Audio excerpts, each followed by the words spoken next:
సిద్ధపడుమా ఓ సంగమా, మేల్కొనుమా ప్రియ సంగమా.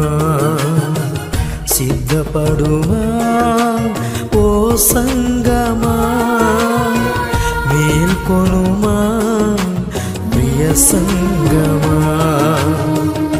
పొరుడైన క్రీస్తు రానై ఉండగా వధువై నీవు సిద్ధపడుమా. పొరుడైన క్రీస్తు రానై ఉండగా వధువై నీవు సిద్ధపడుమా. సిద్ధపడుమా ఓ సంగమా, మేల్కొనుమా ప్రియ సంగమా. సిద్ధం అనే శీర్షికలో ఓపెన్ ద డోర్, తలుపు తెరు అనే అంశంలో కొన్ని విషయాలు ఈ సమయంలో బహువివరంగా ధ్యానిస్తాం. దేవుని కొరకు తలుపు తెరు. ఇదిగో నేను తలుపు నొద్ద నిలుచుండి తట్టుచున్నాను. ఎవడైనను నా స్వరము విని తలుపు తీసిన ఎడల నేను అతని యొద్దకు వచ్చి అతనితో నేనును, నాతో కూడా అతడును భోజనము చేయదము. ఇక్కడ దేవుని కొరకు తలుపు తెరిచినప్పుడు దేవునితో కలిసి భోజనం చేయుట అనే విషయాలు ధ్యానిస్తాం. ప్రభువు తలుపు తట్టుట. తమ ప్రభువు పెండ్లి విందు నుండి వచ్చి తట్టగానే అతనికి తలుపు తీయుటకు అతడెప్పుడు వచ్చునో అని అతని కొరకు ఎదురు చూచు మనుష్యుల వలె ఉండి, ప్రభువు వచ్చి ఏ దాసులు మెలకువగా ఉండుట కనుగొనునో ఆ దాసులు ధన్యులు. అతడు నడుము కట్టుకొని వారిని భోజన పంక్తిని కూర్చుండబెట్టి తానే వచ్చి వారికి ఉపచారము చేయనని మీతో నిశ్చయముగా చెప్పుచున్నాను. ఇక్కడ ప్రభువు తానే వారికి ఉపచారం చేయుట అనే విషయాలు బహు వివరంగా ఇక్కడ ధ్యానిస్తాం. ప్రభువు తలుపు తట్టుట అనేది ఆ యొక్క పెండ్లి విందును గూర్చి ప్రభువు తాను ఎలాగున ఉపచారం చేస్తారనే విషయాలు వివరంగా ధ్యానిస్తాం. ప్రభువు తలుపు వద్ద ఆ ప్రకారమే మీరీ సంగతులన్నీ జరుగుట చూచుచున్నప్పుడు ఆయన సమీపముననే ద్వారము దగ్గరనే ఉన్నాడని తెలుసుకొనుడి. ఇక్కడ ప్రభువు సమీపముగాను ద్వారము యొద్దనే ఉన్నాడనే విషయాలు బహు వివరంగా ఈ సమయంలో ధ్యానిస్తాం. గొర్రెపిల్ల పెండ్లి విందు మరియు అతడు నాతో ఈలాగు చెప్పెను, గొర్రెపిల్ల పెండ్లి విందునకు పిలువబడిన వారు ధన్యులని వ్రాయుము.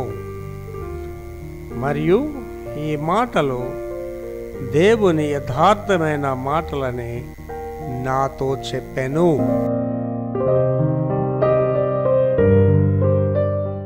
సిద్ధం అనే శీర్షికలో ఈ సమయంలో ఓపెన్ ద డోర్, తలుపు తెరు అనే అంశంలో కొన్ని విషయాలు ధ్యానిస్తాం. సాధారణంగా ఈ మెసేజ్ వినగానే సిద్ధం ఏంటండి పాస్టర్ గారు, సిద్ధానికి తలుపు తెరడానికి సంబంధం ఏంటని వస్తుంది. కనుక మూలవాక్యం ముందు చదివించిస్తే మీకు దానికి ఆ విషయం అర్థమవుతుంది. తర్వాత వివరణలో బైబిల్లోకి వెళ్దాం. Book of revolution chapter 3 verse 20. ప్రకటన గ్రంథం 3వ అధ్యాయం 20వ వచనం చదువుతలి. ఇదిగో నేను తలుపునొద్ద నిలుచుండి తట్టుచున్నాను. తలుపునొద్ద నిలుచుండి తట్టుచున్నాను. ఎవడైనను నా స్వరం విని ఎవరైనా సరే నా స్వరం విని తలుపు తీసిన ఎడల నేను అతని యొద్దకు వచ్చి అతనితో నేను నాతో కూడా అతడును భోజనం చేయుదుము. భోజనాల గురించో ఇంటి తలుపులు తెరడం గురించో కాదు చెప్పిన మాట. ఇది హృదయం అనే తలుపు తెరడం అంటే దేవుడు మనతో సహవసిస్తాడని తెలియచేయడం. నేను ప్రార్థన చేసేటప్పుడు అండి, నేనైతే 1:45 నిమిషాలు అలాగా నిల్లు మోకాళ్ళ మీద ప్రార్థన చేస్తాను. మొన్నటి దినాన్ని నేను ప్రార్థన చేసేటప్పుడు మోకరించగానే గదంతా వెలుగు వచ్చి ఆకాశం తెరబడి పరలోక రాజ్యం నుండి ఒక మంచు జల్లులు అలా నా మీదకి వస్తున్నాయండి. ఒక గొప్ప ఉజ్జీవం వచ్చేస్తుంటుంది. అవి వచ్చుతున్నాడు. ఇప్పుడు భాషలతో ప్రార్థన చేస్తాను, కేకలేసి ప్రార్థన చేస్తుంటాను. ఈ మధ్యకాలంలో నేను ప్రతిరోజు దేవుడిని ఒకటి అడుగుతున్నాను, ఏంటంటే ప్రభువా నా హృదయంలోనికి రా, నా హృదయంలో వసించు అని అడుగుతున్నాను. ప్రభు చెప్పారు కదా, మీరు నా యొక్క దేవాలయాలు, నేను మీలో నివసిస్తాను. నేను అప్పుడు ప్రభుకి ఏం చెప్తున్నానంటే, ప్రభువా నీవు నా హృదయంలో ఉంటే శోధనలు రావు, నీవు నా హృదయంలో ఉంటే రోగాలు రావు, నీవు నా హృదయంలో ఉంటే క్షేమంగా ఉంటాను, మీరు నా హృదయాలు ఉంటే మంచి మార్గాలు వెళ్తాను. ఏంటి ఇవాళ మనం ఎందుకు పాడైపోతున్నాండి? హృదయం అన్నిటికంటే మోసకరమైంది. దేవుడు ఎప్పుడైతే నీ హృదయంలో లేడో, నీ హృదయంలోంచి వచ్చి అంతా ఈ పనికి మాలిన లోకం అంతా నీ హృదయంలోంచి వస్తుంది. కనుక ఇక్కడ ఏమంటున్నాడండి, హృదయం అనే తలుపు తెరాలి, తలుపులు తెరాలి. తెరిస్తేనే నువ్వు సిద్ధపడి ఉన్నట్టు లెక్క. తెరచిన తలుపులు వివరణ అంటే ఈ తలుపులు తెరడం గురించి అనేకమైన వివరణలు సేకరించామండి. వివరణల ముందు చూసి బైబిల్లోకి వెళ్దాం. నెంబర్ 1 చదువుతాలి. దేవుడు తెరిచిన తలుపు ఎవరు మూసివేయలేరు. This is a very important thing అండి. దేవుడు నీకు ఒక కార్యం చేశాడు నీ జీవితంలో. దేవుడు నీకు తలుపు తెరిస్తే ఏ మానవుడు దాన్ని మూయలేడండి. అది దేవుడు తెరిచిన తలుపులు. కనుక మనం ఎవరి మీద ఆధారపడాలండి? దేవుడి మీద ఆధారపడాలి. మనం చాలా వరకు మన సొంత ఆలోచనలతో వెళ్ళిపోతాం. మనిషి తన ఆలోచనతో కొంతవరకు చేయగలడు, అంతవరకు చేయలేడు. చూడండి, చాలామందిని చాలా వరకు సక్సెస్ఫుల్గా వెళ్ళిపోతారు దేవుడి మీద ఆధారపడకుండా, తర్వాత ఫెయిల్యూర్ అయిపోతారు. చదువు మళ్ళీ అది. దేవుడు తెరిచిన తలుపు ఎవరు మూసివేయలేరు. దేవుడు తెరిచిన తలుపు ఎవరు మోయలేరు. తర్వాత సువార్తను వ్యాప్తి చేయడానికి దేవుడు తలుపు తెరచుట. సువార్తను వ్యాప్తి చేయడానికి దేవుడు తలుపులు తెరిచాడు. దేవుడు తలుపులు తెరచకుండా సువార్త ప్రకటించలేడు. Highly impossible. దేవుడు తలుపులు తెరిచి ఉంచాలి. అండ్ రష్యా దేశము తలుపులు మూసేసింది సువార్తకి. దేవుడు పగలగొట్టి తెరిచాడు. రష్యాలో ఇప్పుడు గృహ కూడికలు ఉన్నాయి, హౌస్ చర్చెస్. చైనా దేశం సువార్తకి తలుపులు మూసేసింది. కానీ దేవుడు అక్కడ తలుపులు పగలగొట్టి అక్కడ హోమ్ చర్చెస్ స్టార్ట్ అయ్యాయి. ముస్లిం దేశాల్లో సువార్తకి తలుపులు మూయబడ్డాయి. అక్కడ కూడా సేవ జరుగుతుంది. కనుక చదవమా. సువార్తను వ్యాప్తి చేయడానికి దేవుడు తలుపు తెరచుట. దేవుడు తలుపులు తెరిస్తేనే సువార్తను అక్కడ ప్రకటించగలవు. తర్వాత ఎఫెసులో త్రోయలో దేవుడు పరిచర్య కోసం తలుపులు తెరచుట. పౌలు గారు తన అనుభవం చెప్తున్నాడు. ఎఫెసులో త్రోయలో దేవుడు తలుపులు తెరిస్తేనే తప్ప మన సువార్త. మీకు ఒకసారి చెప్పాను, నేను ఒక యోగాశ్రమంకి వెళ్ళాను కత్తిపూడి ఏరియాలో. అక్కడ దేవుడు నాకు తలుపులు తెరిచాడు సువార్త చెప్పడానికి. ఆ స్వామీజీ వచ్చిన వాక్యం చెప్పాను, నేను చెప్పాను వాళ్ళకి. దేవుడు తలుపులు తెరుస్తాడు. తర్వాత రోమ్ నుండి సువార్త బయటకు తీసుకురావడానికి తెరిచిన తలుపు. దేవుడు తలుపులు తెరిచాడు. అక్కడ వాళ్ళు ఏమనుకున్నారండి, సువార్త తలుపులు మూసేయాలనుకున్నారు రోమా ప్రభుత్వం. యేసుప్రభుని ఎవడు ఎత్తుకుపోయాడని చెప్పాడండి. అబద్ధాలు సృష్టించారు. సువార్త అక్కడికి వెళ్ళకూడదు అనుకున్నారు. కానీ సువార్త ఎక్కడ పోయిందండి? ఖండాంతరాలకి సువార్త వెళ్ళిపోయింది. చదువు మళ్ళీ అదే మాట. రోమ్ నుండి సువార్త బయటకు తీసుకురావడానికి, రామరాజ్యం నుండి సువార్తను తీయడానికి తెరిచిన తలుపు. దేవుడు తలుపులు తెరిచాడు. తర్వాత దేవుడు తలుపు తెరుస్తాడు, దేవుడు తలుపు మూసేస్తాడు. తెరిచే పని మూసే పని ఆయనది అంటున్నాడు. తర్వాత దేవుడు తెరిచే తలుపు ఆయన వాక్యానికి విరుద్ధంగా ఉండదు. దేవుడు తెరిచే తలుపు వాక్యానికి విరుద్ధంగా ఉంటుంది, అంటే వాక్యానికి అనుకూలంగా ఉంటుంది. ఇక్కడ అందరూ ఒకటి గమనించుకోవాలండి, మనకి ఆధారం వాక్యమే. మనుషుడు రొట్టె వల్ల కాదు, దేవుడి నోటి వచ్చే మాట అంటే వాక్యం ద్వారానే జీవిస్తాడు. నీ వాక్యము నా పాదములకు దీపము, నీ వాక్యము నా త్రోవలకు వెలుగు.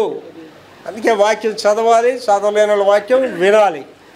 వాక్యానికి ఎంత ఇంపార్టెన్స్ ఉంది, మళ్ళీ చదవా. దేవుడు తెరిచే తలుపు, దేవుడు తెరిచే తలుపు ఆయన వాక్యానికి విరుద్ధంగా ఉండదు, వాక్యానికి విరుద్ధంగా ఉండదు. తర్వాత దేవుడు వ్యక్తిగత రాజీ అవిధేయత అనే తలుపును తెరవడు. ఇక్కడ చాలా జాగ్రత్త. దేవుడు వ్యక్తిగత రాజీ అంటే కాంప్రమైజింగ్. మనం ఏమవుతామంటే కాంప్రమైజ్ అయిపోతాం. నా జీవితంలో కాంప్రమైజ్ అంటే నాకు తెలియదండి, దాని అర్థం నాకు తెలియదు. నేను మొహం మీద పిలిచి మరి చెప్తాను, అమ్మ నీ పద్ధతి బాగలేదు, సరే నీ పద్ధతి బాగలేదని చెప్తాను ఎవరికైనా సరే. మనం ఎప్పుడైతే కాంప్రమైజ్ అయ్యామో నువ్వు జీవితంలో పైకి రావండి, నాశనం అయిపోతావు కూడా. రాజీ, తర్వాత అవిధేయత అనే తలుపును తెరవడు. ఏంటి వాళ్ళ కుటుంబ వ్యవస్థ ఎందుకు పాడైపోతుంది, భార్య భర్తలు రాజీ పడిపోతారు. అననే చెప్పారు వాళ్ళు ఏమైనారండి, రాజీ పడ్డారు. దేనికి రాజీ పడ్డారండి, డబ్బు దాచుకోవడానికి. మనం కూడా రాజీ పడతాం. నేను రాజీ పడినండి, పాస్టర్ అమ్మ గారు వెళ్ళి అడగండి, పాస్టర్ గారు దేని రాజీ పడతారంటే అస్సలు కుదరదు. నాతో కష్టం, ఆవిడకి శామ్యూల్ బాబుకి నాతో కష్టమే, మీకు కష్టమే, ప్రపంచానికే కష్టం. నాతో రాజీ పడం దేనికి కూడా.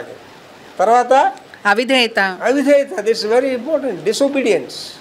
అవిధేయత అంటే ఏంటండి, స్త్రీలారా ప్రభువులకు వెళ్ళి మీ పురుషులకు లోబడి ఉంటున్నారు ఆ స్త్రీలు.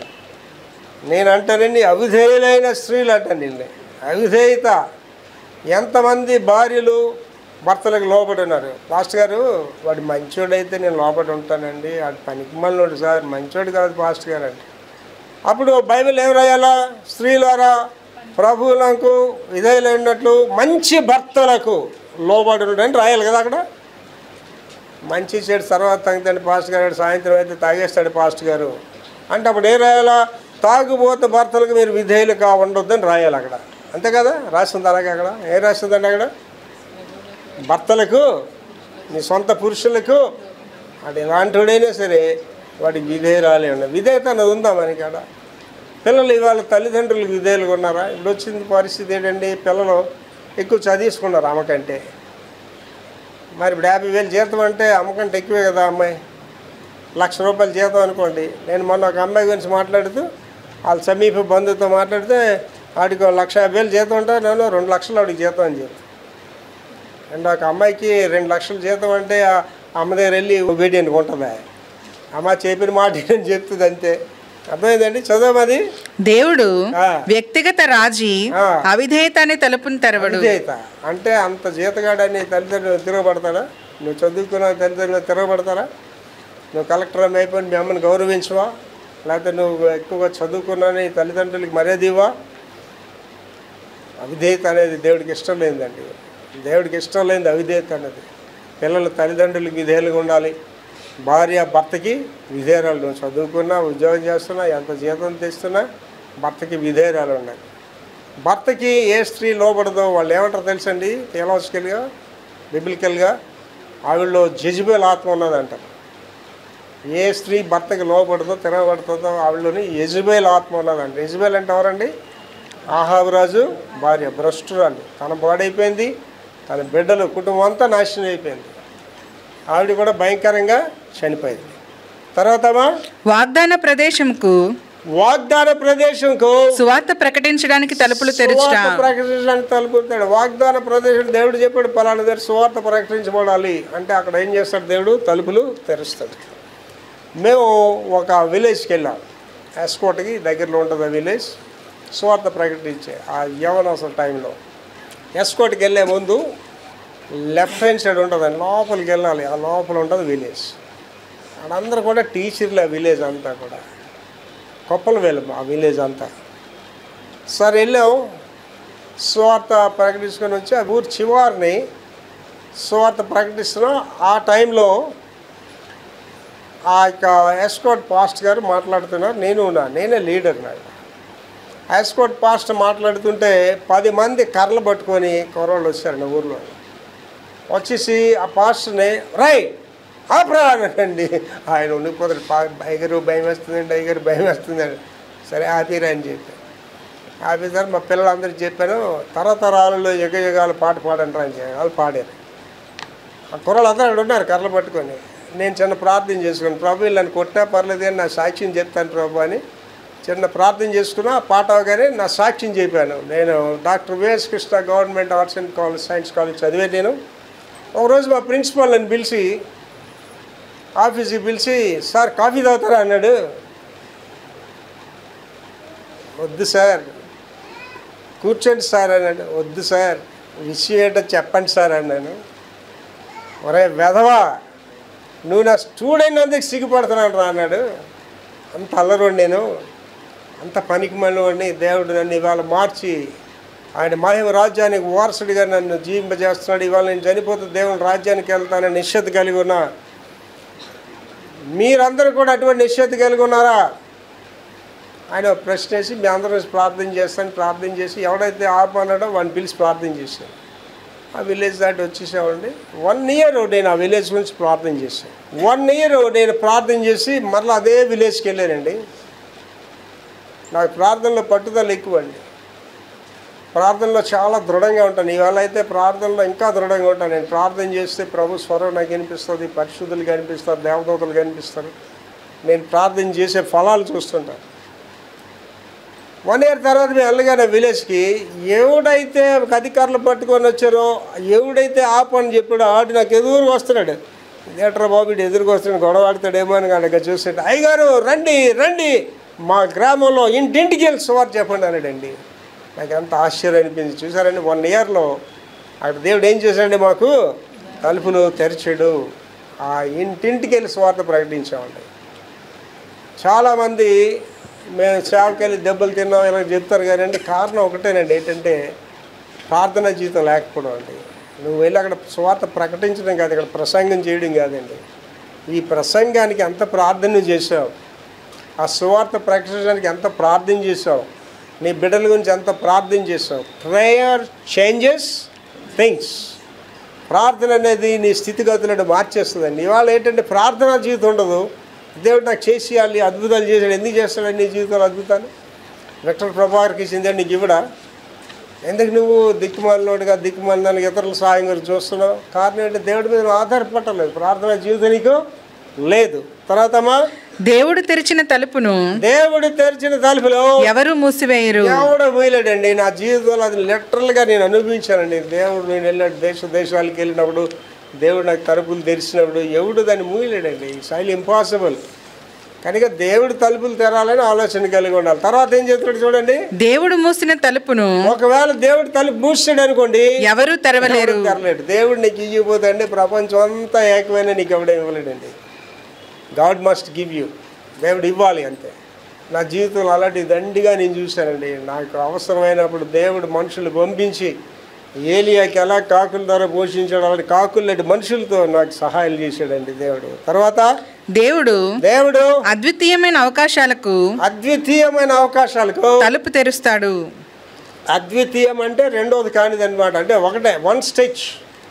యేసుప్రభు గారు ఏమంటారు, అద్వితీయ కుమారుడు అంటే ఇంకా రెండవ లేడు అనమాట. ఆయన ఓన్లీ 1. చదవ మళ్ళీ, దేవుడు అద్వితీయమైన అవకాశాలకి తలుపు తెరుస్తాడు. అంటే నీకు దేవుడు ఒక అవకాశం ఇచ్చినప్పుడు తలుపు తీసిన ఎవడు దాన్ని ఆపలేడండి. అద్వితీయమైనవి అంటే ఎవడు దాన్ని స్టాప్ చేయలేడు. నా జీవితం అలాంటివి అనేకాలు ఏంటి. అమెరికా నేను దేశం వెళ్ళినప్పుడు అద్భుతాలు అక్కడ నేను చూశానండి. నేను చెప్పాను, నేను మొదట వెళ్ళినప్పుడే నాకు అమెరికా దేశంలో ఇమిగ్రేషన్ వాళ్ళకి అంత పవర్ ఉంటుందని తెలియదు. నాకు ఆడమనిషి దగ్గరికి వెళ్ళాను. ఆ టక్ స్టాంప్ కొట్టి ఓకే గుడ్ బాయ్ అని చెప్తుందండి. పైకి వెళ్ళేసరికి అప్పుడు మన లోకల్ లీడర్స్ ఉన్నారు. నాకు అలా, తమ్ముడు మీకు ఎంత టైం పీరియడ్ ఇచ్చింది చూస్తే 1 month పీరియడ్ ఇచ్చింది అంతే. నేను అనుకున్న 6 నెలల నుండి వస్తాను అనుకున్నా. అలాంటి 1 month తర్వాత ఇండియా వెళ్ళిపోలేను. నాకు విశ్వాసం ఎక్కువ కదా. నేను చెప్పాను, నేను ఎప్పుడు ఇండియా వెళ్ళాలంటే అప్పుడే వెళ్తాను అన్నట్టు. 1 month అయ్యేలోపు నేను ఏం చేశానండి, నేను ఎక్కడికి వెళ్ళానో ఆ డైరెక్టర్తో ఒక లెటర్ రాయించుకొని వాషింగ్టన్ డీసీలో అమెరికన్ ఎంబసీకి వెళ్ళి సో నేను ఇండియా నుంచి వచ్చాను, నాకు 6 నెలలు స్టే కావాలి, ఇక్కడ 1 మంత్ ఇచ్చానంటే నో ప్రాబ్లం అని వాడు నెలకే మళ్ళీ 6 నెలలు కలిపి ఇచ్చేసేది. 7 నెలలు ఫస్ట్ టైం నేను అమెరికా వెళ్ళినప్పుడే 7 నెలలు ఉండి వచ్చాను. ఏంటంటే అక్కడ ఏమంటున్నాడంటే అద్వితీయమైన అవకాశాలు. ఏమండి నాకు కొంత సాయం కాలేని వెళ్తే దేవుడు ఎంత సహాయం చేశాడు.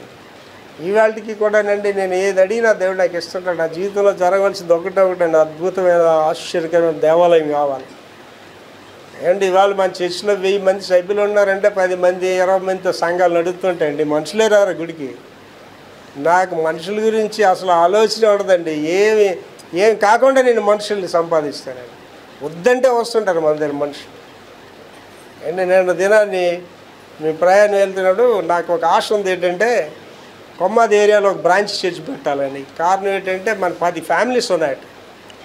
అలాగే గోపాలపట్నం కానీ మరిపల్లిలో ఒక బ్రాంచ్ చర్చ్ పెట్టి ఇటు సైడ్ ఒక 10 ఫ్యామిలీలు ఉన్నాయి. వాళ్ళందరూ అక్కడికి వెళ్ళాలని. అప్పుడు ఒక ఆయన కదండి ఇక్కడ ఎవరు రారండి, మధ్యాహ్నం భోజనాలు పెడితే వస్తారు, లేకపోతే చర్చిలో ఎవరు రారండి అని. అప్పుడు నేను ఆయనకు ఒక మాట చెప్పాను, సార్ పాస్టర్ గారు నేను చెప్పిన జాగ్రత్తగా వినండి, ఈ స్కూల్లో చదువు బాగా చెప్తారు, క్రమశిక్షణ ఇక్కడ ఉంటుంది బాగుంటుంది అంటే ఆ స్కూల్ ఊరి చివరిన ఉన్నా సరే ఆ స్కూల్లోకి పిల్లలు వెళ్తారు. అలాగే ఈ చర్చిలో మంచి వాక్యం దొరుకుతుంది, ఆధ్యాత్మిక చర్చ్ ఉంటుందంటే ఆ చర్చ్ అడవిలో ఉన్నా సరే మనుషులు అక్కడికి వెళ్తారని చెప్పి. అడవిలో చర్చ్ ఉంటే మనుషులు వెళ్తారా అని అంటారా? అమెరికా దేశంలో రాన్ బర్కట్ అనే పాస్టర్ గారు నన్ను మెసేజ్కి పిలిచాడు. 9 o'clock చర్చ్ అన్నాడు. నాకు అమెరికాలో కానీ ఇండియాలో కానీ ఎక్కడైనా 9 అంటే 8:30 లేటెస్ట్ 8:45 కొంటాను. లేట్గా వెళ్ళడం నాకు తెలియదు, నా జీవితంలో ఎక్కడా తెలియదు నాకు. లేట్ అనేది నేను యాక్సెప్ట్ చేయను, ఒప్పుకుందండి. కరెక్ట్గా 8:30కి వెళ్ళిపోయి నాతో పాటు ఒక దొరగారు వచ్చారు. ఆ చర్చ్ దగ్గరికి వెళ్ళి ఎవడు లేడు అక్కడ. అడవిలో ఉంది చర్చ్. ఆ చర్చ్ పక్కన సెలయేరు ఒకటి వెళ్తుంది. అడవిలో చర్చ్ పక్కన సెలయేరు తిరుగుతూ వాగులేదు. నేను ఆ దొరగారు నేను మన రావాల్సిన చర్చ్ ఇదేనా? ఎస్ ఇదే పాస్టర్ అన్నాడు. మరి ఎర్రా మనుషులు అంటే ఓహో అదా మీ డౌట్. 9 o'clock ఆ రోజు స్టార్ట్ అయిపోద్ది, అలా చూడండి అన్నాడు. 8:09 అయిందండి. ఒక్కొక్క కారు రావడం మొదలు పెడుతున్నాయండి. ఫస్ట్ మేము వెళ్ళాం. 9 అయ్యేసరికి ఆరాధన స్టార్ట్ అయిపోయింది అంతే. ఆ డిసిప్లిన్ చూసి నేను ఆశ్చర్యపోయిన. అడవిలోని చర్చికి 9 గంటలకి సంఘం అంతా ఒకేసారి వచ్చారు. సంఘం అంతా. That's very important thing. మళ్ళీ చదవ అది. దేవుడు అద్వితీయమైన అవకాశాలకు తలుపు తెరుస్తాడు. అద్వితీయమైన అవకాశాలు అండి. నా జీవితంలో అలాంటివి అనేకలు దేవుడు ఇచ్చాడండి. మీ జీవితంలో కూడా ఇస్తాడండి. అండి మన జీవితంలో దేవుడు కొన్ని కార్యాలు చేస్తే ఈ అబ్బాయికి చేశాడా దేవుడు, ఈ అమ్మాయికి చేశాడా అని ఒక ఆశ్చర్యం కలుగుతుంది. అలాంటి దేవుడు మనకి తెరుస్తాడు. నెక్స్ట్ విశ్వాసం ద్వారా దేవుని తలుపు గుండా నడవండి. దేవుని తలుపు గుండా ఎలాగా? పేతురులా నడకూడదు. పేతురు గారు బాగానే నడిచి వెళ్ళిపోతుందండి. ఒకసారి వెనక్కి తిరిగి చూసాడు, ఒకసారి కాలు దగ్గరేసాడు, ఎలా చూడండి రా నేను నీటి మీద నడుస్తున్నాను అన్నాడు. అంటే ఏమిటండి దెయ్యమని ఊలిపోతుంది. ఇక్కడ ఉన్న వాళ్ళందరూ అటు గమనించుకోండి. జీవితంలో పైకి రావడానికి ఎంత కష్టపడతావో అక్కడికి వచ్చిన తర్వాత నిలబడడానికి అంత కష్టపడాలి. మీరు చాలామందిని చూడండి, పెద్దోళ్ళు పైకి వచ్చి అభివృద్ధి చెంది పాతాళంలోకి వెళ్ళిపోయిన వాళ్ళు చాలామంది ఉంటారు. చాలా ఇంపార్టెంట్ థింగ్. మళ్ళీ చదువుతలేదు. విశ్వాసం ద్వారా దేవుని తలుపు గుండా నడవండి. దేవుడు నీకు ద్వారం తెరిచాడు, దేవుడు నీకు పని ఇచ్చాడు. దాంట్లో దేని ద్వారా నడాలండి? విశ్వాసం ద్వారా నడాలి. తర్వాత దేవుడు మీరు నమ్మని తలుపులు తెరవడం ప్రారంభిస్తాడు. అంటే మనం కొన్ని విశ్వసించు, నాకు ఇది జరగదు అని అనుకుంటాం, కానీ దేవుడు అక్కడ నీ ద్వారాలు తెరుస్తాడు. అసాధ్యమైనవి సాధ్యపరిచే దేవుడే మన దేవుడు. తర్వాత దేవుడు విశ్వాసుల కోసం తలుపులు తెరుస్తాడు. తలుపులు ఎవరికి తెరుస్తాడండి? పనికి మాలినోడి గురించి కాదు, విశ్వాసుల గురించే తెరుస్తాడు. నీ దేవుడు తలుపులు తెరవబడాలంటే, దేవుని ఆశీర్వాదం కావాలంటే నీకేముండాలమ్మా? విశ్వాసం ఉండాలి, విశ్వాసాలే ఉండాలి. విశ్వాసం లేకుండా ఎవడునో దేవుడికి ఇష్టడైండుట అసాధ్యము. దేవుని యొద్దకు వచ్చేవాడు దేవుడు ఉన్నాడనియు తను వెదకు వారికి ఫలం ఇస్తాడని నమ్మాలి. దేవుడిని నమ్మితే నువ్వు డాక్టర్ దగ్గరికి ఎందుకు వెళ్తావండి? దేవుడిని నమ్మితే నువ్వు వడ్డీ వ్యాపారస్తు దగ్గరికి ఎందుకు వెళ్తావండి? దేవుడిని నమ్మితే పొలిటీషియన్స్ దగ్గర నువ్వు ఎందుకు వెళ్తావండి? దేవుడు నమ్మట్లేదు మనం, అందుకే వీళ్ళ చుట్టూ తిరుగుతున్నాం. చదవ మళ్ళీ. దేవుడు విశ్వాసుల కోసం తలుపులు తెరుస్తాడు. నెక్స్ట్ దేవుడు తలుపు తెరిస్తే నడవడానికి అనుకూలంగా ఉంటుంది. దేవుడు తెరిచిన తలుపులు నీకు భారంగా ఉండవు, నీకు ఎలాగుంటాయి, సులువుగా ఉంటాయి అన్నమాట. అందుకే ఏంటంటే ప్రభు నా కాడి సులువుగా ఉంటుంది అంటే, మన కాడి అయితే ఎలాగ ఉంటుందండి, భారంగా ఉంటుంది. అండ్ దేవుడు పని చేయడం డిఫికల్ట్ థింగ్, చాలా కష్టమైంది. కానీ దేవుడు నీకు అది ఎలా చేస్తాడండి, సులువుగా చేసేస్తాడు అంతే. ఇట్స్ నాట్ ఈజీ అండి, మీరు ప్రయత్నించి చూడండి. సంఘం నడిపించడం అంత ఈజీ ఏం కాదు, ఆధ్యాత్మిక సంఘం నడిపించడం ఇంకా ఈజీ కాదు. డబ్బు ఎంతైనా సంపాదించవచ్చు, ఆత్మలు సంపాదించలేదు. బిల్లీ గ్రాహం గారు ఆమ్స్టర్డామ్లో ఇంటర్నేషనల్ పాస్టర్స్ కాన్ఫరెన్స్ పెట్టారు. అందులో ఒక పాస్టర్, ఇండియా నుంచి వెళ్ళిన పాస్టర్ బిల్లీ గ్రాహం గారితో మాట్లాడి, సార్ బిల్లీ గ్రాహం గారు ఇంత డబ్బు వేస్ట్ చేశారు సార్, ఈ పాస్టర్లు అందరూ దొంగలండి, ఆమ్స్టర్డామ్ చూడడానికి వచ్చారు తప్ప మీ బోధ వినడానికి రాలేదు సార్ ఆయన. అటు బిల్లీ గ్రాహం గారు చెప్పిన నవ్వునేమనట, ప్రపంచంలో ఉన్న డబ్బంతా ఒక దగ్గర పెట్టి ఒక ఆత్మను రక్షించగలిగితే ఈ డబ్బు అంతటికంటే ఆత్మ విలువే ఎక్కువ అండి. ఒకసారి ఆలోచించండి. మీరు 2-3 సంఘాలకు వెళ్ళి దర్శించి చూడండి, 10 మంది కూడా ఉంటారు పట్టుమని. జనాలు ఉండరు, చాలా సంఘాలు, పెద్ద పెద్ద సంఘాలు, బిల్డింగ్స్ ఉన్న వాళ్ళు జనాలు ఉండరు. మన చర్చి చూడండి ఎలాగుంటారండి. ఆ సింగిల్ ఆరాధన అయితే ఇంకా మరి చెప్పవలసిన అంత జనం ఉంటారు. ఎవరండి ఇందులో ఉన్నవాళ్ళు? పాత సభ్యులు 1-2-3 ఉంటారు అంతే, అందరూ కొత్త వాళ్ళే. వచ్చిన వాళ్ళు వస్తుంటారు, పోయిన వాళ్ళు పోతుంటారు, వచ్చిన వాళ్ళు వస్తుంటారు, పోయిన వాళ్ళు గుడి అలాగా నిండుతూనే ఉంటుంది. ఆ మధ్యలో ఒక తల్లి కూతుర్లు వచ్చారు, వేరే చర్చి నుంచి వచ్చారండి. అమ్మ మిమ్మల్ని ఎవరు ఇక్కడ నడిపించారంటే, ఎవరు నడిపించారు, దేవుడే నడిపించాడు సార్. అసలు ఎందుకు వచ్చారు, దేని గురించి వచ్చారండి? మీ చర్చికి మంచి పేరు ఉన్నది సార్ అని. ఏం పేరు అమ్మా? ఆ చర్చిలో మంచి వాక్యం చెప్తారు, ఒక కుటుంబంలాగా ఉంటారు, ప్రేమగా ఉంటారు, ఆ పాస్టర్ గారు చక్కగా పలకరిస్తారు, కష్టం అంటే వచ్చి నిలబడతారని చెప్పారండి. నేను కోటాను కోట్లకు దొరికినట్టుగా ఆనందించానండి. అంటే ఎంత మంచి పేరు ఉందా మన చర్చికి అని ఆనందించాను. చదువుతలే దేవుడు తలుపు తెరిస్తే నడవడానికి అనుకూలంగా ఉంటుంది, కష్టమే ఉండదండి, హ్యాపీగా అందులో సాగిపోతాం. తర్వాత బైబిల్లో తలుపు అవకాశాలకు చిహ్నము. తలుపు అనేది దేనికి చిహ్నం అంటే అవకాశాలు. అంటే దేవుడు ద్వారం తెరిచాడంటే నీకు అవకాశం ఇచ్చాడు అనమాట. కనుక ఆ అవకాశాలు ఎవరు ఇస్తారు? దేవుడు ఇస్తాడు. దాన్ని ఏమన్నాడండి? తలుపు అన్నాడండి. లాస్ట్ అండ్ అందులో చదువురా, దేవుడు అవకాశం యొక్క తలుపు తెరిచి ఉంచుతాడు. దేవుడు ఎప్పుడు నీ గురించి అవకాశం అనే తలుపు తెరిచి, ఎప్పుడు కూడా ఇక్కడ కూర్చున్న వాళ్ళందరూ నా మైకులు ప్రపంచంతో చెప్తున్నానండి, నా పని అయిపోయింది వాళ్ళతోటి, నాకెవరు లేరు, నాకెవరు సాయం చేయాలని మాత్రం అనుకోకండి. దేవుడు ఎప్పుడు నీకు ఒక తలుపు తెరిచి ఉంచుతాడండి. దేవుడు ఎప్పుడు నేను విడిచిపెట్టండి, ఆయన నేను విడువరు ఎడవాయని అంటున్నాడండి. ఎంత పాపినైనా చేర్చుకునే దేవుడే యేసు దేవుడు అండి. కృపగల దేవుడు, గొప్ప దేవుడు. బైబిల్ వివరణలోనికి వెళ్తున్నామండి. బైబిల్ వివరణలో ఇందాక ఆల్రెడీ చదివాం. దేవుని కొరకు తలుపు తెరువు, దేవుని కొరకు తలుపు తెరువు. Book of revolution chapter 3:20. ప్రకటన గ్రంథం 3:20. మళ్ళీ ఒకసారి చదువురా. ఇదిగో నేను తలుపు నొద్ద నిల్చుండి తట్టుచున్నాను. దేవుడు చెప్తున్నాడు, ఇదిగో నీ తలుపు నొద్ద నిలబడి తడుతున్నాను. ఎవడైనను నా స్వరము విని, ఒకవేళ నా స్వరం ఎవడైనను స్వరం విని అంటే అందరూ వినరని అర్థం ఇక్కడ తెలుసా అండి. నా గొర్రెలు నా స్వరం వింటే, మిగిలిన గొర్రెలు వినని గొర్రెలు ఉన్నాయి. విని గొర్రెలు కూడా మళ్ళీ క్యారెక్టర్ వేరేగా ఉంది. విని వెంబడించే గొర్రెలు, విని చెలిపే గొర్రెలు ఉన్నాయి కొన్ని. వినని గొర్రెలు, విని గొర్రెలు, విని వెంబడించే గొర్రెలుగా ఉండమన్నాడు దేవుడు. చదవమది. ఎవడైనను నా స్వరము విని తలుపు తీసిన ఎడల నేను అతని యొద్దకు వచ్చి, నేను ఆయన యొద్దకు వచ్చి అతనితో నేను నాతో కూడా అతడును భోజనం చేయదు. ఏంటండి? ఫెలోషిప్ చేస్తాడు. అంటే మోషే అక్కడ చక్కని మాట పడతారు. మోషే దేవునితో సహవసించాడు, స్నేహితుని వలే మాట్లాడేటట్టు. అండి దేవుడు మీతో మాట్లాడితే ఎంత ఆనందంగా ఉంటుందో తెలుసండి. అండి నిన్నటి దినాన్ని నేను లెగ్గానే 4 గంటలకి ప్రేయర్ మొదలు పెట్టే ఉంటాను. కానీ మోకాళ్ళు వేసే ప్రార్థనకి వెళ్ళేసరికి ఒక 15 నిమిషాలు టైం పడుతుంది. ఎందుకంటే బ్రష్ చేసి స్నానం చేసి అప్పుడు ప్రార్థన చేస్తాను. ఈ మొదట్లో ప్రార్థన ఏం చేస్తున్నాను తెలుసండి, నిన్న చేశాను, మళ్ళీ ఇవాళగా చేశాను.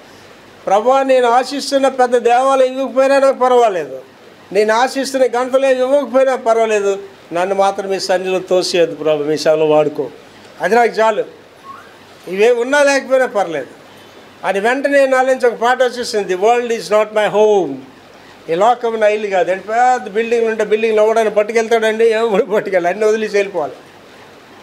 అంటే ఇక్కడ ఏంటండి అర్థం, నేను చేస్తున్న ప్రార్థన ఏంటంటే నువ్వు దేవుని కొరకు నిలబడాలి, దేవుని కొరకు జీవించాలి. పౌలు గారు అదే అంటే నా మట్టుకు అయితే బ్రతుకుట క్రీస్తే, చావు అయితే లాభం. అంతకంటే గొప్పే లేదండి ఇక్కడ. నువ్వు ఎంత సంపాదించుకున్నా వట్టి వాడివే, ఎంత సంపాదించుకున్నా వట్టి దానివే. నా మాట కాదండి, బైబిల్ ఉంది కదా, ఒకడు సర్వలోకము సంపాదించుకొని ప్రాణం పోగొట్టుకుంటే ఇవేమంతా రావండి. యోబు గారి సత్యాన్ని చెప్తాడు, తల్లి గర్భం నుండి దిగంబరిని వచ్చాను, మరలా దిగంబరిని వెళ్ళిపోతాను. రెండండి అందులో ప్రభువు తలుపు తట్టుట. ఈ తలుపు తట్టడం దూరండి, దేవుడే మన తలుపు తడుతున్నాడు. కారణం ఏంటంటే కఠినం అయిపోయాం, మన హృదయాలు తెరవబట్టలేదు. నేను లాస్ట్ టైం చెప్పాను మీకు, మీరు కట్టుకుని రిస్ట్ వాచెస్ తీసి ఆ వెనక నీట్ రాసిన చదవండి. షాక్ ప్రూఫ్, వాటర్ ప్రూఫ్ అని ఉంటుంది. అంటే అర్థం ఏంటి, మీ వాచ్ని నీటిలో పడిస్తే నీరు దానిలోకి వెళ్ళదు. షాక్ ప్రూఫ్ అంటే దానికి ఎంత మూమెంట్ వచ్చినా అది ఏ అవ్వదట. నేనంటానండి, ఈ యొక్క అవిశ్వాసాల వీప్ మీద ఏ ట్రస్ట్ ఉంటాయో తెలుసండి, పరిశుద్ధాత్మ ప్రూఫ్, హోలీ గోస్ట్ అంటే పరిశుద్ధాత్మ వెళ్ళదాంట్లోనికి. వర్డ్ ఆఫ్ గాడ్ ప్రూఫ్ అంటే దేవుని వాక్యం వెళ్ళదు, గుళ్ళో వచ్చి కూర్చుంటారు ఇలాగా, వెళ్తాడు వాక్యం వెళ్ళదాడికి. ఇంకొకరు బొర్రుతుంటే ప్రసంగిడు అనుకుంటాడు ఎంత చక్కగా వినేస్తాడు. ఉంటే ఆడ అలాగే చెప్పరా పాస్టర్, ఎంతసేపు చెప్తావు చెప్పరా అని. ఆ చర్చిలో నా పాస్టర్ గారు ఉజ్జీవని ప్రసంగం చేసేస్తాడు ఏంటండి, పెద్ద పెంచలు ఉంటాయి కదా అలాంటి చర్చ్ అనమాట. ఆ ఉజ్జీవని ప్రసంగం చేస్తే మధ్యలో అన్నాడట, దేవుని రాజ్యానికి ఎంతమంది వెళ్తారో నిలబడి అన్నాడట. అందరూ నిలబడి, వాళ్ళు మాత్రం కూర్చున్నాడట, పడుకోనండి ఒకటి మాత్రం, అందరూ నిలబడ్డారట. వాళ్ళు కూర్చోమనేసరికి రెండో మాట ఏంటన్నాడంటే, నరకానికి ఎంతమంది వెళ్తారో నిలబడ్డాడట. ఈ మనుషులు లేచి కూర్చుని బెంచీలు కట్టడం వల్ల పడుకున్నాడికి తెలివి వచ్చింది. ఆడికి మాటలన్నీ వినిపించలేదు. నరకానికి ఎవడు వెళ్తాడనే మాట నిలబడాడనే మాట వినిపించింది.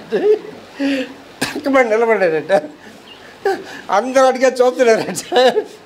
ఆడికి అనుమానం వచ్చిందండి, ఏట్రా అందరు నాకే ఇలా చూస్తున్నారు, ప్రసంగికుడు కూడా ఇలా చూస్తున్నాడు. అడిగేది ఏట్రా నేనేది తప్పు చేసినట్టు నన్ను అందరూ నాకు ఇలా చూస్తున్నాడు. తెలివైనాడు అనమాట.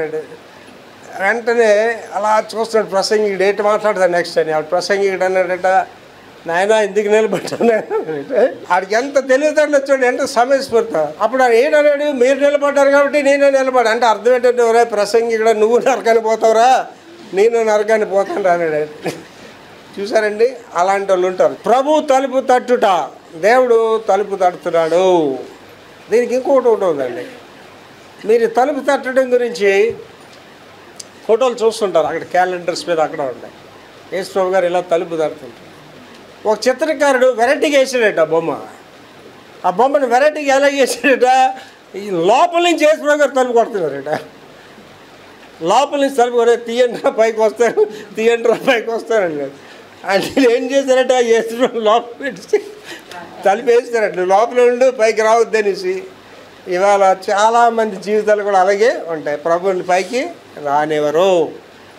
తలుపు తట్టుట, ప్రభువే తడుతున్నాడండి. లోకాసు సువార్త 12వ అధ్యాయం 36, 37 వచనాలు. లోకాసు సువార్త 12, 36, 37 వచనాలు. తమ ప్రభువు పెండ్లి విందు నుండి వచ్చి తట్టగానే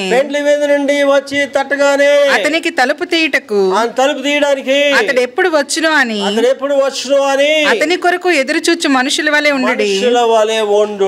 చూడండి, ఫస్ట్ ఫేస్ లో ఎంత ఇంపార్టెంట్ చదువుతున్నారు. మళ్ళీ ఫస్ట్ ఫేస్ చదువుతలి. తమ ప్రభువు పెండ్లి విందు నుండి వచ్చి తట్టగానే అతనికి తలుపు తీయడానికి అతడు ఎప్పుడు వచ్చును అని అతని కొరకు ఎదురుచూచు మనుషుల వలె ఉండుడి. శబ్దం అంటే అదేనండి. అంటే you should wait for the God. కనిపెట్టుకొని ఉండాలి దేవుడి దగ్గరికి. ఏంటి, నేను 100% కనిపెట్టుకొని ఉన్నానండి. మనస వాచ కర్మన సిద్ధంగా ఉన్నా. నేను ఈ సిద్ధ మెసేజ్ నాకు 100% వర్తిస్తుంది. సిద్ధంగా ఉన్నా నేను, ఇంకొక ఆలోచన లేదు. సిద్ధపడి ఉన్నాడు, దేవుడు చూస్తున్నాడండి మనల్ని. ఏంటి, ఇవాళ మనం ఎంత బిజీగా ఉన్నామండి, టీవీలతోటి, పనికి మాలి పనులతోటి, స్నేహితులతో, లోకానుసారి మాటలు ఎంత బిజీగా ఉన్నామండి. We have no time to pray. ప్రార్థన చేయడానికి టైం లేదు. ఇవాళ అడిగితే టైం లేదండి. Okay, very good. ప్రార్థన చేయడానికి నీకు టైం లేదు. భోజనం చేయడానికి ఉందా టైం? ఏంటి సార్, ఇప్పుడు అమెరికన్ ప్రెసిడెంట్ ఉన్నాడు అనుకోండి, ఐఎమ్ వెరీ బిజీ అంటాడు, భోజనానికి బిజీ అండి. కంపల్సరీగా గంట సేపు కూర్చొని భోజనం చేస్తాడు. నువ్వెంత బిజీ దానివైనా నీకు ఒక లంచ్ రోడ్ ఉంటుంది. ఎంత పని ఉన్నా తినాలి, లేకపోతే బాడీ పనిచేయదు.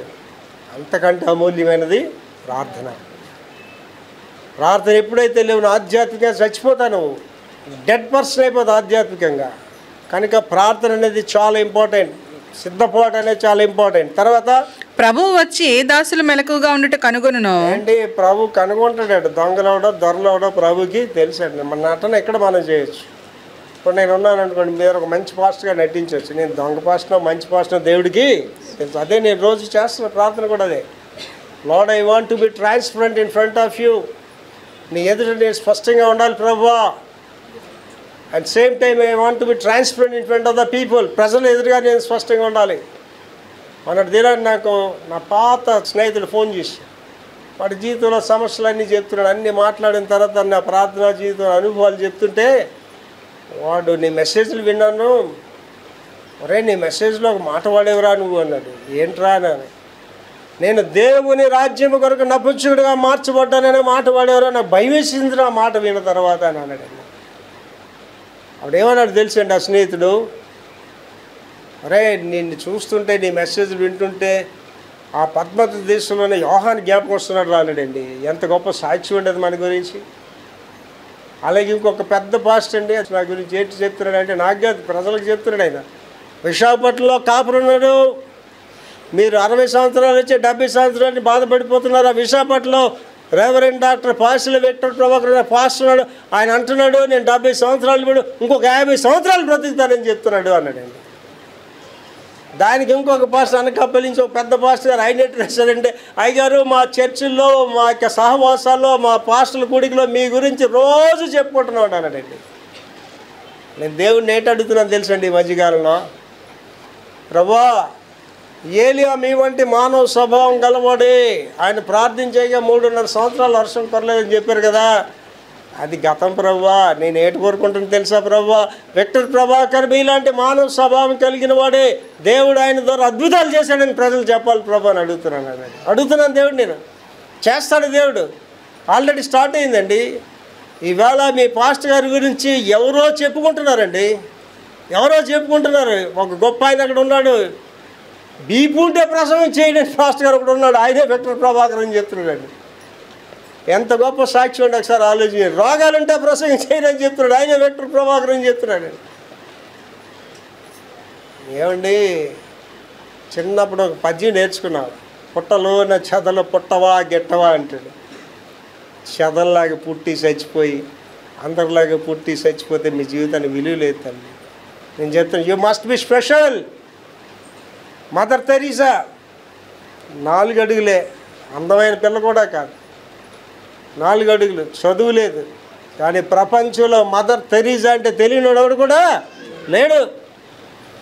నాశదండి. నేను ఏంటి అడుగుతున్నా అంటే, దేవుడిని ప్రభువా మీ సన్నిధికి వస్తాను, గ్యారంటీగా వస్తాను మీ సన్నిధికి, కానీ నాకు ఒక్కటి కావాలి ప్రభువా, బలా నమ్మకమైన మంచి దాసురాలని అనాలి ప్రభువా మీరు. నేను కోరుకుంటున్నానండి. నేను మేడలు కోరుకోవట్లేదు, మిద్దెలు కోరుకోలేదు, డబ్బు కావాలా, దేవుడికి డబ్బు కోరవేటండి. అంటే మీకు చెప్పాను, త్వరలో మీరు చూస్తానండి, హెలికాప్టర్ తెలుసు వార్త ప్రకటిస్తున్నానండి, త్వరలో జరుగుతుంది. అది ఎక్కువటండి, దేవుడికి ఎక్కువేం కాదు. పనికి మాలిన లోకానుసార్లు వడ్డీ వ్యాపారస్తులు మోసగాళ్ళు తిరుగుతున్నారు హెలికాప్టర్. మనం వెళ్ళడానికి దేవుని పిల్లలుగా మనం వెళ్ళడానికి అదే మనకి ఎక్కువ కానే కాదు. అది చదవ, లాస్ట్ భాగం చదవండి ఒకసారి. ప్రభువు వచ్చి ఏ దాసులు మెలకువగా ఉండటం కనుగొంటాడు, ఆ దాసులు ధన్యులు. మనల్ని ఏమంటున్నాడండి, మీరు ధన్యులు. అతడు నడుము కట్టుకొని వారిని భోజన పంక్తిని కూర్చుండబెట్టి తానే వచ్చి వారికి ఉపచారం చేయనని మీతో నిశ్చయంగా చెప్పుచున్నాను. ఆలోచించండి, మోషేతో స్నేహితుడు వలె సంభాషించాడంటేనే సంబరపడిపోతున్నాం కదా. ఆయన మనకు వచ్చి వడ్డించి తినరాని ఆయన అని చిన్న పాట పాడి మరి పెడుతుంటే అంత ఆనందంగా ఉంటుందండి. ఏంటి ఇక్కడ ఉన్న వాళ్ళందరూ చెప్తున్నానండి, నాకు కోటాను కోట్లు ఎవడని ఇచ్చి యేసుప్రభుని వదిలిమంటే వదలనండి. నాకు తెలిసిపోయిందండి, యేసుప్రభు రుచి నాకు తెలిసిపోయింది, ఆయనలోని శక్తి నాకు తెలిసిపోయింది, ఆయనలోని మాధుర్యం నాకు తెలిసిపోయిందండి. యేసుప్రభు తప్ప నాకు ఏది అవసరం లేదండి ప్రపంచంలో. అందరిని వదిలేశానండి. మీకు తెలియదండి, ఫోన్లు చేయడం కూడా మానేసాను అందరికి. నాకు ఎవరు కనిపించడండి, దేవుడు తప్ప ఎవరు నాకు కనిపించడం, దేవుడు నేనే, అలాగ జీవిస్తున్నానండి. తర్వాత అండి ప్రభువు తలుపు వద్ద, ఆయన తలుపు దగ్గర ఉన్నాడట. చూడండి, మాథ్యూ చాప్టర్ 24 వర్స్ 33, మత్తయి సువార్త 24:33 చదువురా.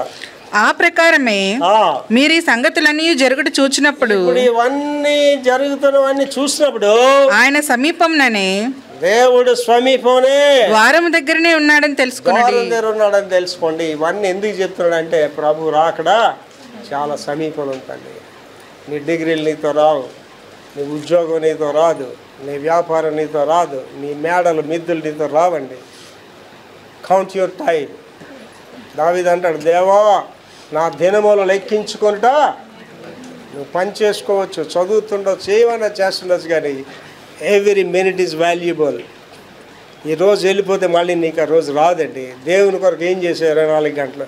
నేను కాలేజీలో చాలా కష్టపడి చదివాను ప్రభువా. ఏం చేసావమ్మా? 24 గంటలు ఆఫీసులో కష్టపడి పని చేశాను ప్రభువా. ఏం చేసాము? 24 గంటలు మంచి వ్యాపారం చేశాను ప్రభువా. ఏవి నీతో రావండి. ఏం చేసావు దేవుడి కొరకు? Are you doing anything for Christ?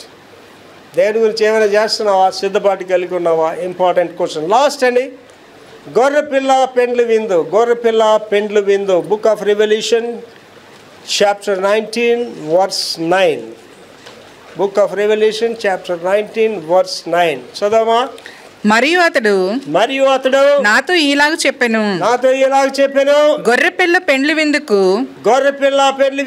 పిలువబడిన వారు ధన్యులను రాయము. ఎవరైతే ఈ పెండ్లి విందుకు పిలువబడ్డారో వారు ధన్యులను రాయండి. మరియు ఈ మాటలు దేవుని యథార్థమైన మాటలని నాతో చెప్పెను. పెళ్లి విందుకు పిలువబడిన వారు ధన్యులు అంటే అర్థం ఏంటి తెలుసండి? అంటే మీకు ప్రైమ్ మినిస్టర్ గారు మనవడం, చీఫ్ మినిస్టర్ గారు మనవడం పెళ్ళికి పిలిచారు అనుకోండి, ఎవరికి చెప్తారండి ఆ మాట? మీరు ఇద్దరికే చెప్తారు. ఎవరికి? అడిగినోడికి అడగినోడికి. ఫలానా వాళ్ళు ప్రైమ్ మినిస్టర్ గారు, చీఫ్ మినిస్టర్ గారు మనవరాలు పెళ్ళికి నన్ను పిలిచారు అని అందరూ చెప్తాను. ఇక్కడే పెళ్ళండి, ఇది దేవుని గొర్రెపిల్ల వివాహం. ఈ వివాహాల గురించి, వివాహ మెసేజ్ కాదు కానీ వివాహాల గురించి ఒక విషయం చెప్పాలి మీకు. ఇది ఎప్పుడు జరుగుతుందండి ఈ వివాహ విందు? లాస్ట్, ఆఖరి పెళ్ళి. సృష్టి పెళ్ళితో ప్రారంభమైంది, పెళ్ళితోటే ముగుస్తుంది. సృష్టి వివాహంతో ప్రారంభమైంది, వివాహంతోనే ముగిస్తుంది. వివాహంతో ఎక్కడ ప్రారంభమైంది? దేవుడు ఆదామవ్వలు వారిని తీసుకొని వచ్చి ఎదురుగా నిలబెట్టాడు. వీడికి ఎవరేం చెప్పలేదు. నా రక్తంలో రక్తమా, నా మాంసంలో మాంసమా, నా ఎముకల్లో ఎముక. ఎవరున్నారండి మధ్యలో? రిజిస్ట్రార్ గారు ఉన్నారు. ఎవరు రిజిస్ట్రార్ గారు? యెహోవా దేవుడు రిజిస్ట్రార్. ఈ భార్యాభర్తల వివాహం చేశాడు ఆయన. చాలా జాగ్రత్తగా ఆలోచించండి. ఈ సృష్టి అనేది వివాహంతో ప్రారంభమైంది, మళ్ళీ ఎక్కడ ముగుస్తుందండి? వివాహంతోనే ముగుస్తుంది. ఈ పెండ్లి విందు ఏంటండి? దేవునికి మనకి. మనం ఎవరండి? పెండ్లి కుమార్తె సంఘం. పెండ్లి కుమారుడు విందుతో ముగుస్తుందండి. దాని గురించి అక్కడ ఏం చెప్పాడు? చదవమా వచనం. మరియు అతడు నాతో ఇలాగ చెప్పెను, గొర్రెపిల్ల పెండ్లి విందుకు పిలువబడిన వారు ధన్యులని రాయము. పిలువబడిన వారు ధన్యులు అంటే నీకు ఆ ధన్యత ఉందా? నువ్వు పిలువబడ్డావా? Are you there? ఇన్విటేషన్ ఉందా నీకు? ఉంటే చదవమా. మరియు ఈ మాటలు దేవుని యథార్థమైన మాటలని నాతో చెప్పాను. ట్రూ వర్డ్స్ అండి. దేవుడు అందరికి ఇన్విటేషన్ ఇచ్చాడండి. దేవుడు ఇన్విటేషన్ ఓపెన్ ఫర్ ఆల్. ప్రయాసపడి భారం మోసుకొని పోచున్న సమస్తమైన వాళ్ళ ఇన్విటేషన్ ఫర్ ఆల్. నా దగ్గరికి రండి, వెళ్ళిపోతున్నావా? విశాల మార్గంలో హ్యాపీగా తాగుతూ తందనాడుతూ నైట్ క్లబ్లు, పబ్బులు, విశాల మార్గంలో అన్నీ ఉన్నాయి. బొమ్మలు కూడా మీరు చూసారు కదా, విశాల మార్గంలో అన్ని సినిమా హాళ్ళు, పబ్బులు, బార్లు అన్నీ ఉన్నాయి. విశాల ఇరుకు మార్గం ఒకటి ఉంది. ఎవడు వెళ్ళట్లేదు ఇరుకు మార్గంలో. ఏమన్నాడంటే అక్కడ, ఇరుకు మార్గంలో ప్రవేశించేవారు కొంతమంది. ఎవరికి ఇష్టం ఉండదండి. ఎవరికైనా అమ్మ నువ్వు కాలేజీ మానేసి ఉపవాస ప్రార్థన రమ్మంటే వస్తుందా? అమ్మమ్మమ్మ మేము రావండి పాస్టర్ గారు, మా కాలేజ్ ఇంపార్టెంట్ అండి. అమ్మ షాప్ మూసేసి రాము. అమ్మమ్మ షాప్ ఇంపార్టెంట్, బోల్డ్ బేరాలు వస్తున్నాయండి, నేను ఎలాగొచ్చేస్తానండి. డ్యూటీ మానేసి అమ్మో నేను డ్యూటీ మానలేనండి, నాకు ఇంకా పెళ్ళిళ్ళు ఉన్నాయి, పెళ్ళిళ్ళకి వెళ్ళాలి, సెలవులు కావాలా, నేను గుడికి రమ్మంటే అసలు ప్రార్థనకంటే అసలు సెలవు పెట్టండి పాస్టర్ గారు అంటారు. దేని గురించి నువ్వు ప్రిఫరెన్స్ ఇస్తున్నావు అండి? చదవ మళ్ళీ అది. మరియు ఈ మాటలు దేవుని యథార్థమైన మాటలని నాతో చెప్పాను. దేవుని యొక్క యథార్థమైన మాటలు ముందు భాగం చదవండి. మరియు అతడు నాతో ఇలాగ చెప్పాను, ఎలా చెప్పాను? గొర్రెపిల్ల పెండ్లి విందునకు పిలువబడిన వారు ధన్యులని రాయము. ఇక్కడ నేను చెప్తానండి, మీరు అందరూ పిలవబడ్డారండి, నేను పిలవబడ్డానండి. Are you ready to go? సిద్ధంగా ఉన్నావా? పెళ్లి విందుకి వెళ్ళాలంటే ఎలాగండి? పెళ్ళికి వెళ్ళినప్పుడు ఎలా తయారవుతారు? అమ్మలక్కలు పక్కింటోళ్ళు ఎదురింటోళ్ళు గొలుసులు అడిగి మరికి, ఆ పక్కింటోళ్ళు మంచి చీర అడిగి మరికి శుభ్రంగా తయారీ వెళ్తారు వెళ్ళరా పెళ్లి విందుకి అంటే నా జీవితంలో జరిగిన నిజమైన అనుభవం చెప్తున్నానండి. నేను అందుకే ఎప్పుడు నా ఔన్నత్యంలో అతిశయించను, నేను ఆ దేనత్వంలో నేను అతిశిస్తాను. నేను మంచి లీడర్షిప్ చేస్తున్నాను, సిటీలో మంచి నాయకత్వం చేస్తాను. పుర ప్రముఖులందరూ నాకు తెలుసండి. ఇవాళకి సిటీలో లీడర్స్ కానీ హెడ్ ఆఫ్ ది ఆర్గనైజేషన్ అందరూ నాకు ఫ్రెండ్సే. అందరూ నాతో చాలా చదువుగా మాట్లాడతారు. ఒక పెద్ద డైరెక్టర్ ఆయన కుమార్తె పెళ్ళికి నన్ను పిలిచాడు. అప్పుడు నేను దేనత్వంలో ఉన్నా. పేరుంది, నాయకత్వాలు చేస్తాను, కానీ ఆర్థిక పరంగా దేనత్వంలో ఉన్నా. స్టార్ హోటల్లో పెళ్ళి, బాబు చిన్నపిల్లడే, అమ్మగారు నేను వెళ్ళాం. ఆడుకున్న చీరలో మంచి చీర ఆడు కట్టుకుంది, నాకున్న బట్టలు మంచి బట్టలు వేసుకుని వెళ్ళాను. నిజంగా ఆడ వెళ్ళేసరికి అంతా లైట్లు అన్నీ ఉంటాయి కదండి. వీడియో అది కెమెరా తీస్తే ఆ వీడియో దగ్గర నేను వెళ్ళేసరికి నా బట్టలు చూసి నాకు అసహ్యం వేస్తుంది. ప్యాంటు ఫేడ్ అయిపోయింది అనమాట. ప్యాంటు చాలా ఏడ్చానండి. ఇంటికి వచ్చి చాలాసేపు ఏడ్చాను. ప్రభా మంచి బట్టలు లేవు ప్రభా అని. దేవుడు మరుసటి రోజు ఒక ఆయన మా ఇంటికి వచ్చి 500 ఇస్తే 500 రూపాయలు 3 జతలు కొనుక్కున్నాడు. 500 రూపాయలకి ఇవాళ నేను ఒక షర్ట్, నా ఒక్క షర్ట్ 3500 4000 ఉంటుంది. నేను ఒక షర్ట్ 500 రూపాయలు 3 జతల బట్టలు కొనుక్కున్నాడు. అలా ఏడ్చానండి. ఇది ఎందుకు చెప్తున్నానంటే ఆ వివాహ విందుకి వెళ్ళినప్పుడు నా బట్టలు దానికి అక్కడికి సహకరించలేదు, మ్యాచ్ అవ్వలేదు. కైలాస్ మహర్షి గారు తన అనుభవాల్లో రాస్తూ ఒక అనుభవం చెప్తాడు. ఏంటంటే ఒక కుటుంబంలో తండ్రి, భార్య, ఇద్దరు పిల్లలు. తండ్రికి ఎంత చెప్పినా తాగడం మానుకుంటా, గుడికి రాకుండా, పిల్లల్ని తిట్టుకొని భార్యను తిట్టుకొని ఉండి మొత్తానికి ముందు భార్య భర్త పిల్లలు చచ్చిపోయారు. భర్త చచ్చిపోయి పిల్లలు భార్య చచ్చిపోయారు. పరలోక రాజ్యం వెళ్ళిపోయారు. తర్వాత ఈడు చచ్చిపోయారు. ఈడు అక్కడ పోయాడండి, నరకానికి పోయాడు. ఆ భార్య పిల్లలిద్దరూ ఆ యొక్క తండ్రిని చూస్తూ, అరే మా నాన్నేటి నరకంలో ఉన్నాడని ప్రార్థన చేస్తున్నారట. ప్రభు మా నాన్న కూడా మా దగ్గర ఉండాలి, మా మాట విను ప్రభు, మా మన్నించు ప్రభు అంటే వాళ్ళకి తెలియాలని దేవుడు ఏం చెప్పాడట, ఆ దూతల్ని పంపించి ఆయన తీసుకురమ్మన్నాడు పరలోక రాజ్యం. ఆయన పరలోక రాజ్యం తీసుకొస్తే రావడం మాత్రం వచ్చేసాడు ఎంట్రన్స్ వరకు. ఒకరోజు పరలోక రాజ్యంకి ఎలా ఒకసారి రాగానే ఆ వెలుగు, ఆ దూతలన్నీ చూసి అయ్యో నేను ఎక్కడ ఉండలేను, నేను ఎంతలో నేను పారిపోయేటండి. ఈ గుడికి రాని వాళ్ళందరూ అలాంటి వాళ్ళే. గుడికి ఎందుకు రాని తెలుసండి, కూర్చోలేరు ఇక్కడ వచ్చి కొంతసేపు, వాటిలో వినలేరు. నీతిమంతుల సభలో పాపులు, పాపుల సభలో నీతిమంతులు నిలవలేరండి. మళ్ళీ చదివితే వచ్చిన అంతా. మరియు అతడు నాతో ఇలాగ చెప్పాను, గొర్రె పిల్ల పెండ్లి విందుకు పిలువబడిన వారు ధన్యులని వ్రాయము. అందరం ధన్యులు అండి, ధన్యత కాపాడుకుందాం. తర్వాత మరియు ఈ మాటలు దేవుని యథార్థమైన మాటలని నాతో చెప్పాను. యథార్థమైన మాటలని నమ్మండి. కళ్ళు మూసుకొని ప్రార్థన చేసుకుందాం. మహాపరిశుద్ధ తండ్రి యేసయ్య కృపామేడ, ఇవాళనైనా తలుపు తెరుట అనే విషయాలు మాతో మాట్లాడారు. వివాహంతో సృష్టిని ప్రారంభించి వివాహంతో సృష్టిని ముగిస్తున్నారు ప్రభువా. ఆ యొక్క వివాహంలో మేమందరము ఆహ్వానించబడ్డాం తండ్రి. అవి వాస్తవాలని చెప్తున్నారు తండ్రి. ఆ ధన్యత మేమందరం కలిగి జీవించుకుని మాకు దయచేయమని యేసు పరిశుద్ధ నామములో వేడుకుంటున్నాం తండ్రి. ఆమేన్.